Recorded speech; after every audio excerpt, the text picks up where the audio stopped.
La police a tiré du gaz lacrymogène et à balles réelles durant des affrontements avec des dizaines de manifestants qui brûlaient des pneus et lançaient des pierres. La tension est haute après que le candidat de l'opposition, Raila Odinga, a rejeté les premiers résultats électoraux qui donnent à l'actuel président Uhuru Kenyatta une forte avance. Odinga clame que les élections ont été piratées. Mercredi, la police aurait tué au moins 3 personnes. Une 4e a été tuée par des manifestants. La commission électorale kenyane a appelé les partis politiques à la retenue.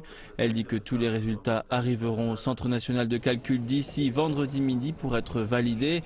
Par ailleurs, le président de la commission électorale a fait savoir qu'une tentative de piratage de la base de données a échoué. Cela survient après qu'Odinga a accusé des pirates d'avoir infiltré la base de données et manipulé les résultats en faveur du président Kenyatta. La commission a lu les rapports et ensuite a répondu aux réclamations de la NASA et cela a été envoyé aux médias et au public. Les rapports préliminaires montrent qu'aucun piratage n'a eu lieu, que le piratage a été tenté mais qu'il n'a pas abouti. La mission d'observation électorale de l'Union européenne a conseillé aux habitants d'être patients alors qu'ils attendent les résultats finaux et disent qu'une élection ne devrait jamais être une question de vie. Je pense que la seule réponse à la violence est de la condamner. Les élections ne devraient jamais être une question de vie ou de mort.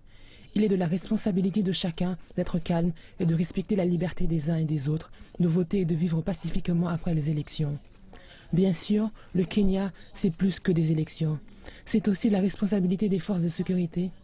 C'est aussi la responsabilité des forces de sécurité et de la police d'offrir la sécurité nécessaire sans trop s'imposer.